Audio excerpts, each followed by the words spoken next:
परम पूज्य श्री माताजी निर्मला देवी प्रणीत सहजयोग आज का महायोग इस कार्यक्रम की श्रृंखला में आज प्रथम सत्र है।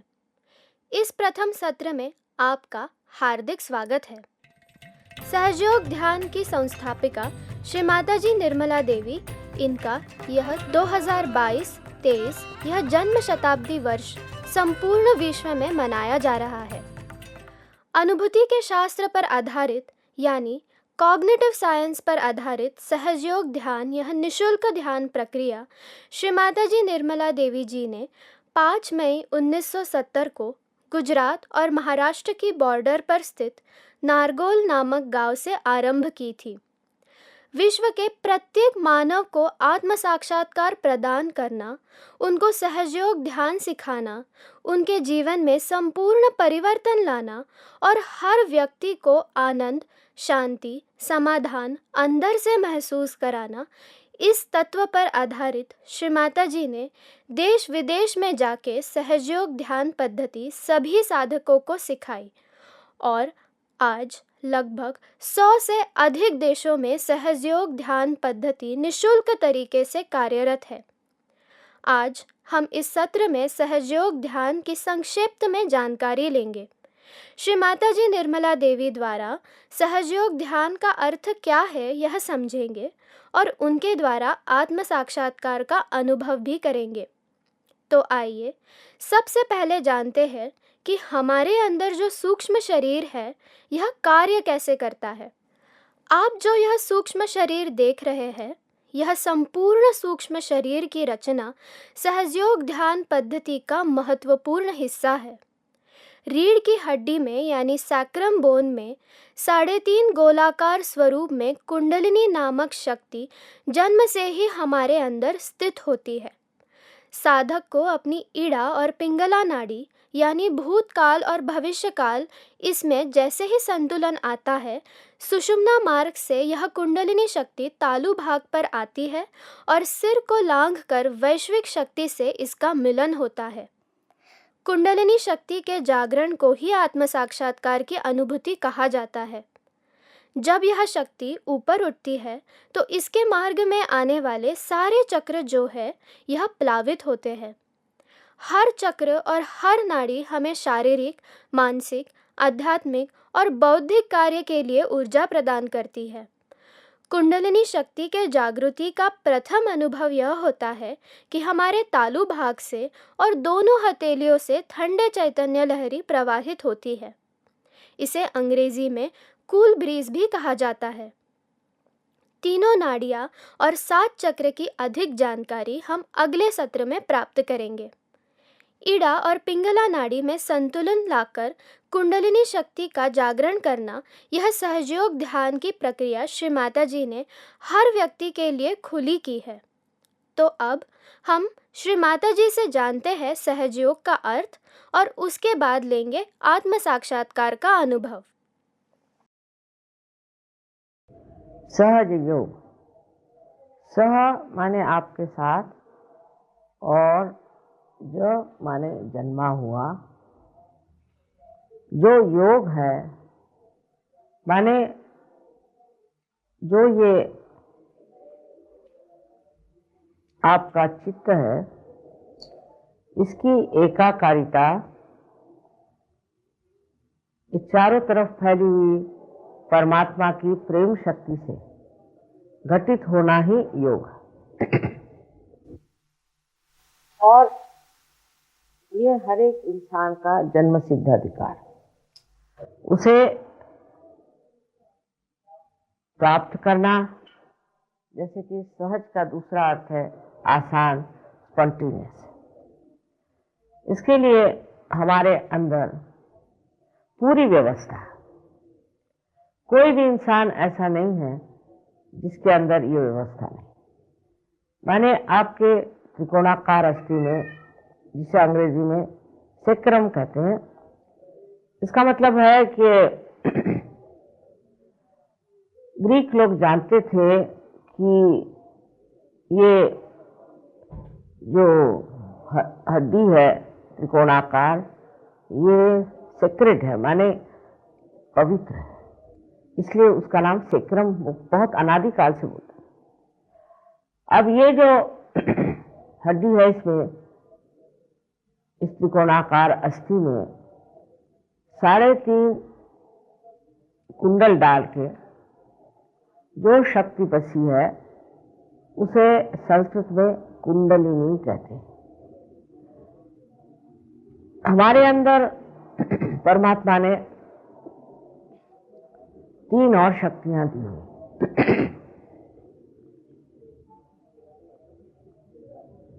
उसमें से एक शक्ति जो है उससे हम इच्छा करते हैं, हमारी इच्छा शक्ति, रोजमर्रा की इच्छा शक्ति, और दूसरी है जो हमें कार्यान्वित करती है। इसी से हमारे अंदर सिंपैथेटिक नर्वस सिस्टम पाली जाती है। उसका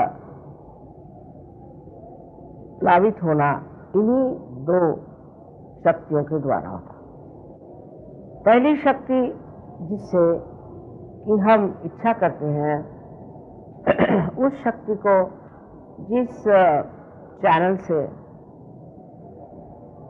प्रसारित किया जाता है उसका नाम ईड़ा नाड़ी। और दूसरी शक्ति जो कार्यान्वित होती है, जो इच्छा है उसके लिए जो कार्य करते हैं, अपने अस्तित्व से और अपने शरीर से, वो वाली शक्ति, उसे हम कह सकते हैं कि right side sympathetic nervous system जो है वो चलती, पर उसका नाम पिंगला नाड़ी। इस प्रकार हमारे अंदर 2 चैनल ईड़ा और पिंगला नाड़ी हैं। और इसके अलावा हमारे अंदर एक तीसरी नाड़ी, जिसे सुषुम्ना कहते हैं, जो बीचों बीच होती है, जो मध्य मार्ग है। ये दोनों शक्तियां लेफ्ट और राइट से आकर इस तरह से मिल जाती हैं और बीच में चक्र बन जाता है, जैसे ये बना हुआ है चक्र। बीच वाले चक्रों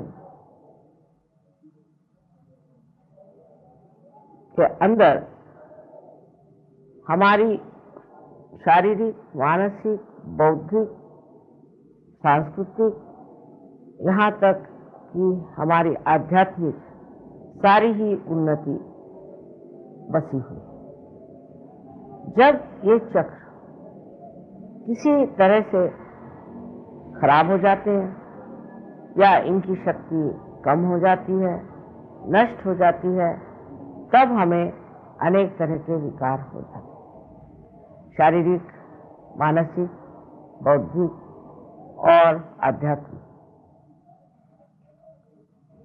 तो ये जो हमारे अंदर एक बड़ी सूक्ष्म तंत्र की तरह बना हुआ, लेकिन तांत्रिक और हम लोगों में ये फर्क है कि तांत्रिक इस तंत्र के बारे में कुछ नहीं जानते और झूठ मूठ में वो लोग अपने को कहते हैं कि हम तांत्रिक हैं और हम ये कार्य करते हैं, वो कार्य करते हैं।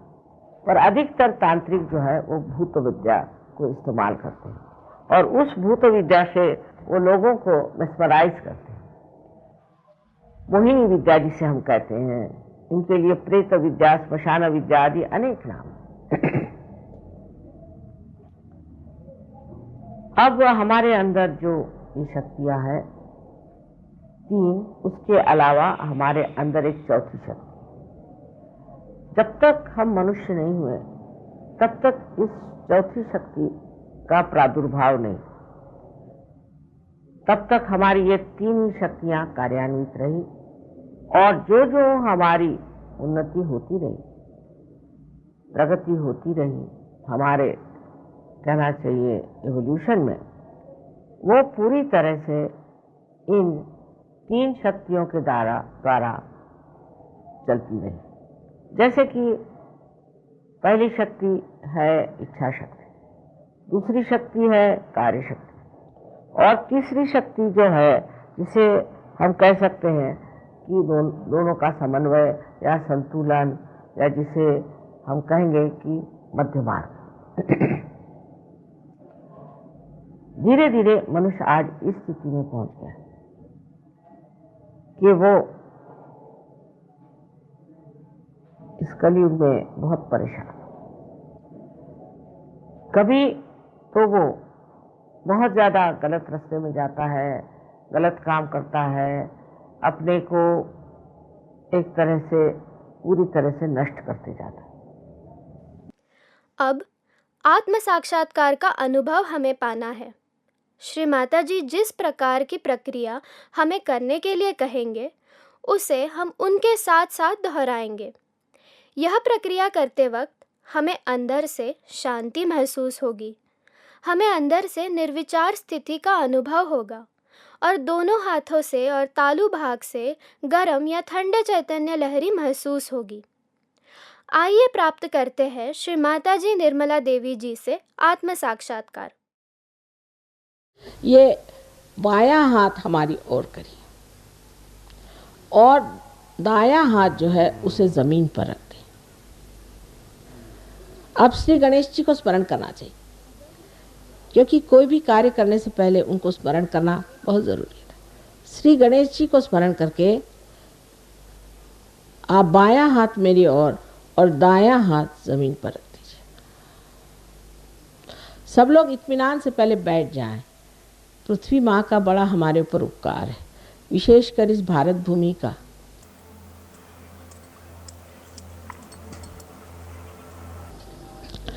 अब हम क्या कर रहे हैं कि हमारी जो इच्छा शक्ति है ये जड़ शक्ति है, उसको हम एक तरफ से चैतन्य दे रहे हैं और उसकी अंदर की जड़ता जो है ये दाएं हाथ से पृथ्वी तत्व में छोड़ रहे हैं।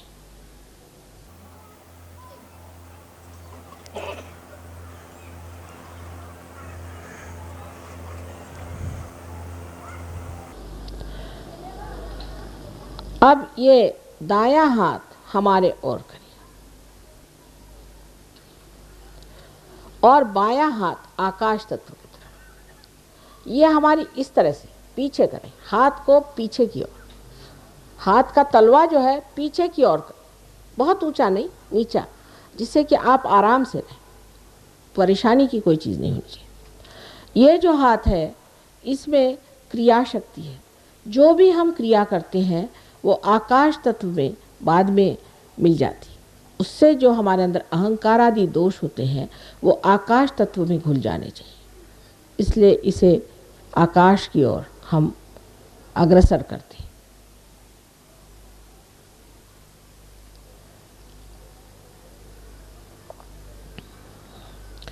अब आप लोगों को एक दोनों हाथ इस तरह से कर लेना चाहिए और मैं दिखाती हूँ आपको कि किस तरह से आप अपनी कुंडलिनी स्वयं जागृत कर सकते हैं। बहुत आसान है। अब हमने संतुलन स्थापित कर लिया। बहुत से लोगों के अभी ठंडक ठंडक हाथ में आ रही होगी, आएगी अभी। अब ये हाथ इस प्रकार हमारी ओर रखें, यह आपकी इच्छा शक्ति है, बिल्कुल सादी चीज़ है। इस हाथ को हमारी ओर रखें और इस दाएं हाथ को, जो कि क्रिया शक्ति है, जैसे मैं बताती हूँ, एक एक चक्र पे रखें। अब आँख न खोलिएगा, कृपया आँख को नहीं खोलना है। अब ये जो दायां हाथ है इसे अपने हृदय पे रखें और आँख बंद करें। आप प्रसन्न चित्त बैठे, प्रसन्न चित्त बैठना चाहिए, क्योंकि सारे जन्म जन्मांतर का जो फल है आज फलद्रूप होने वाला है, इसलिए प्रसन्न चित्त बैठे। कोई भी घबराने की चीज़ नहीं। कुंडलिनी आपकी माँ है, आपकी अलग अलग व्यक्तिगत माँ है और वो आपको इतने प्यार से पुनर्जन्म देती है कि आपको आश्चर्य होगा। अब इस दाएं हाथ को हृदय पे रख के और मन में कहिए पूर्ण श्रद्धा के साथ, एक सवाल मुझसे पूछना होगा कि माँ, क्या मैं आत्मा हूँ? ये सवाल पूछिए, पूर्ण हृदय से पूछिए, माँ क्या मैं आत्मा हूँ? नहीं, मन में पूछिए, जोर से नहीं, नहीं जोर से नहीं पूछिए, मन में पूछिए।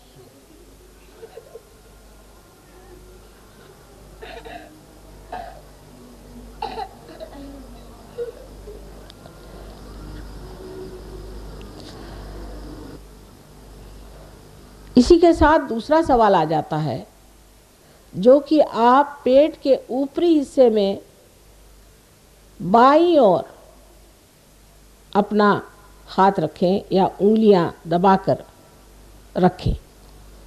बाईं ओर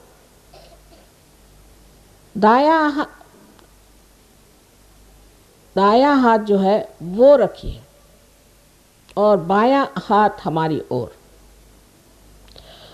अब दूसरा सवाल ये पूछिए आप अपने से, माँ क्या मैं अपना गुरु हूँ? माँ मैं क्या स्वयं का गुरु हूँ? अगर आप आत्मा हैं तो दूसरा सवाल उसके साथ ही चलता है। पूछिए, 3 बार पूछिए पूर्ण विश्वास के साथ।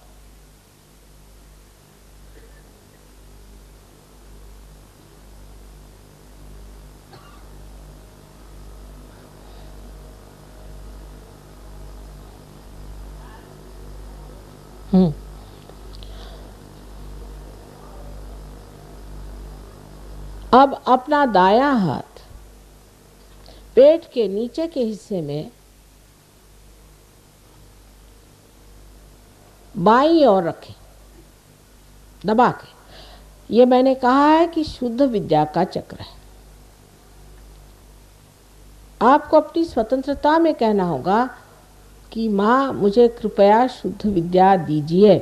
शुद्ध विद्या माने परमात्मा के कायदे कानून की विद्या। माँ मुझे शुद्ध विद्या दीजिए, आप दीजिए, इस तरह से कहना होगा। पूर्ण हृदय से कहें, मुझे शुद्ध विद्या दीजिए, मुझे पवित्र विद्या दीजिए। ये कहने से ही कुंडलिनी जागृत होगी। इसे 6 बार कहना होगा, क्योंकि ये चक्र में 6 जो पंखुड़ियां हैं उनको जागृत करने के लिए आपको ये 6 बार कहना होगा। हाँ,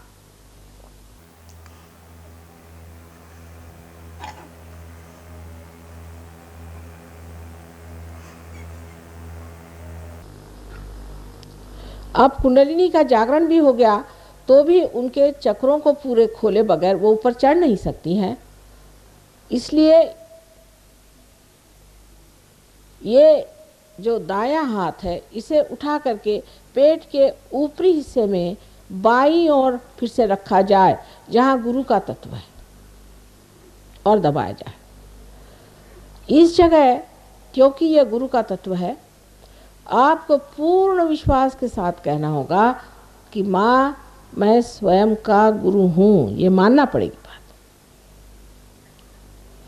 ये आप 10 मर्तबा कहिए, माँ मैं स्वयं का गुरु हूँ। ये 10 मर्तबा कहिए।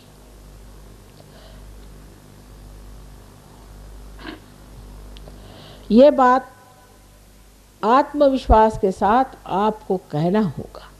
ये गुरु का तत्व अनेक सद्गुरुओं ने बनाया हुआ है, विशेषकर 10 महान गुरु जो इस संसार में बार बार जन्म लेते हैं। इसलिए कहना होगा कि माँ मैं स्वयं का गुरु हूँ। इसे 10 बार कहिए, लेकिन अपने पर पूरा विश्वास रख के कहिएगा।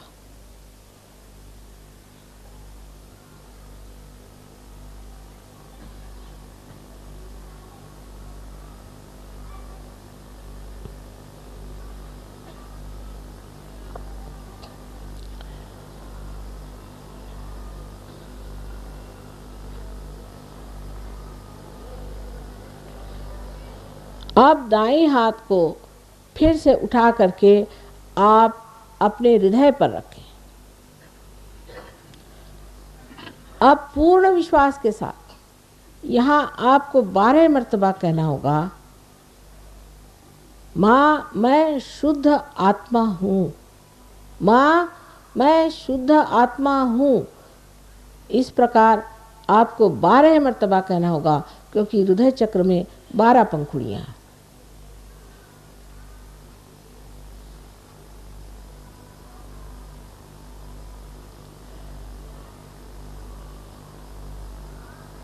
जिसे कहते हैं शिवो हम शिवो हम शिवो हम। मैं शुद्ध आत्मा। पूर्ण आत्मविश्वास के साथ ये बात कहनी चाहिए। अब ये जो आपका दायां हाथ है, राइट हैंड है, इसे ठीक से उठा करके जैसे मैंने दिखाया था, कंधा और गर्दन के बीच में जो कोण होता है वहाँ जोर से दबाकर पकड़े और इस जगह आपको कहना होगा पूर्ण आत्मविश्वास के साथ 16 मर्तबा, क्योंकि आप जानते हैं श्री कृष्ण की 16 कलाएं हैं। कहना चाहिए कि माँ मैं दोषी नहीं हूँ, माँ मैंने कोई दोष नहीं किया, मैं पतित नहीं हूँ, मैं पापी नहीं हूँ, मैं दोषी नहीं हूँ। इस प्रकार 16 मर्तबा पूरे विश्वास के साथ आप कहिए, 16 मर्तबा कहिए, अपने ऊपर पूर्ण विश्वास रखते हुए। हाँ,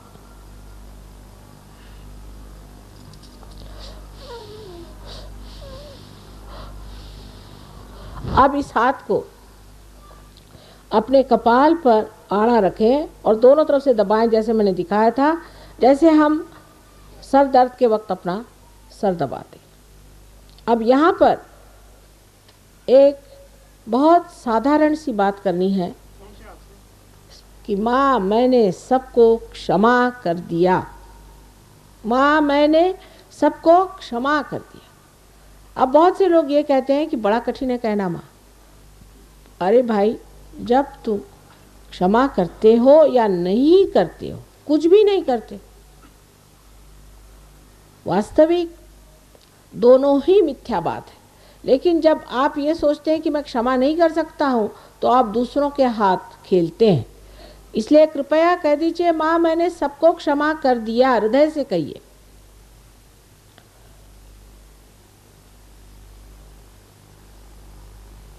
अब अपने समाधान के लिए आप इस हाथ को पीछे की ओर, सर के पीछे की ओर रख के, अगर आप पीछे ऐसा हाथ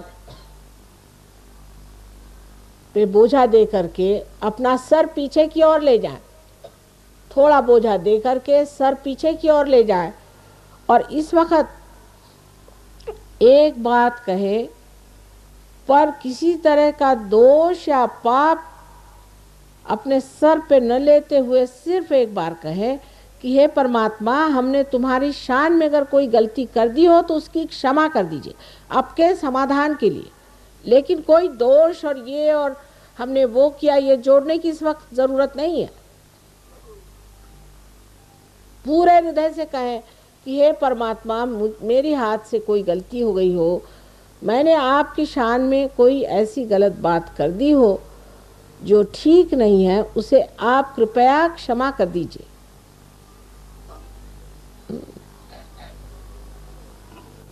अच्छा,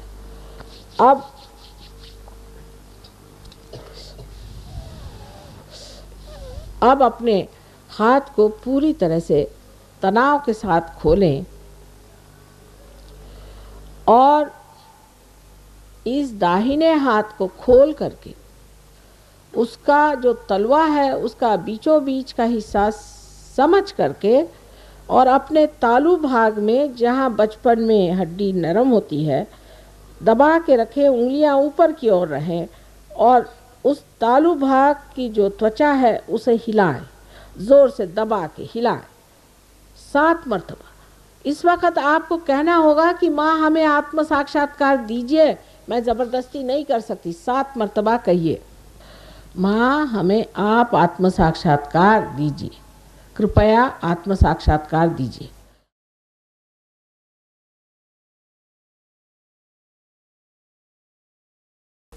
अब ये हाथ धीरे से नीचे रख लिया, धीरे धीरे आंखें खोलें, मेरी ओर देखें बगैर विचार किए हुए। आप देख सकते हैं निर्विचारिता स्थापित है। अब ये हाथ मेरी ओर करें, दाहिना हाथ मेरे ओर करें और बायां हाथ सर के ऊपर, यहाँ पर एक 4 इंच 3 इंच, किसी किसी के तो 6 इंच, इस प्रकार घुमा कर देखें कि कुछ ठंडी हवा तो नहीं आ रही। इस तरह से हाथ रखिए, इस तरह से रखिए, ऐसे नहीं, इस तरह से रखिए। आप ऐसे, आपसे कहिए ऊपर, हाथ से अधांतरी ऊपर में रहना है। आ रही ठीक है, आनी चाहिए, ना ही नहीं करो। 1 मिनट शांतिपूर्वक निर्विचार में रहो। जरा ऊपर करो, आएगी। अब ये हाथ मेरी ओर करिए, और अब देखिए आ रही ऊपर में।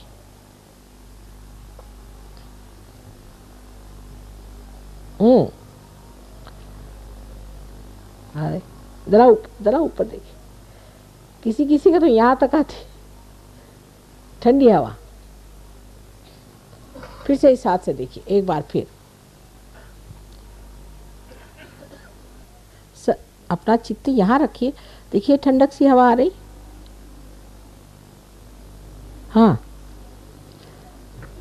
अब ये दोनों हाथ आकाश की ओर करके ये पूछिए कि क्या माँ ये परमात्मा की ब्रह्म शक्ति है, ये उनकी क्या प्रेम शक्ति है, क्या यही वो शक्ति है जिससे सारी सृष्टि चलती है?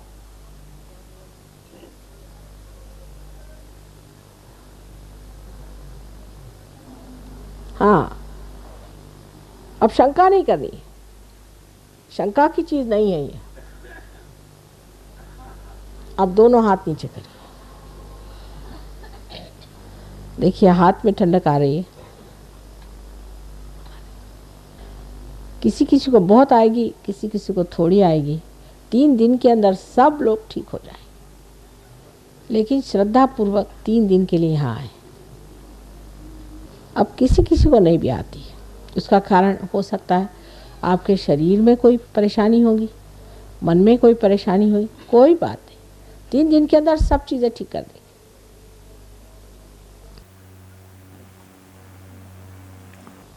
सारे संतों को हमारा नमस्कार। थैंक यू श्री माता जी। आत्म साक्षात्कार के इस अनुभव के लिए हम श्री माता जी को धन्यवाद व्यक्त करते हैं। दोनों हाथ हृदय के स्तर पर लाकर टीवी स्क्रीन की ओर करेंगे और देखेंगे कि हमें दोनों हाथों पे क्या महसूस हो रहा है। क्या हमें ठंडे या गर्म चैतन्य लहरी आ रहे हैं?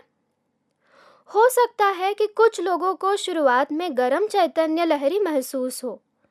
जैसे जैसे हम ध्यान करने लगते हैं, हमारे चक्र संतुलित होते हैं और तालु भाग और हथेली से ठंडे चैतन्य लहरी आने लगते हैं।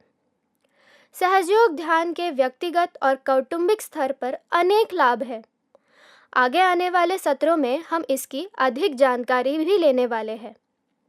सहजयोग ध्यान की अधिक जानकारी प्राप्त करने हेतु सहजयोग मेडिटेशन हेल्पलाइन 1800-2700-800 पर संपर्क करें। सहजयोग ध्यान सीखने हेतु लर्निंग सहजयोगा यूट्यूब चैनल आप सब्सक्राइब करें। हर शनिवार को शाम 6:30 बजे हिंदी और मराठी में इस यूट्यूब चैनल के ज़रिए ऑनलाइन वीकली मेडिटेशन कंडक्ट किया जाता है। हमारे ध्यान केंद्र दिल्ली और भारत के हर प्रदेश में कार्यरत है। अगला सत्र रविवार 24 अप्रैल को सुबह 6 बजे प्रसारित होगा। आप सबका बहुत बहुत धन्यवाद। जय श्री माता जी।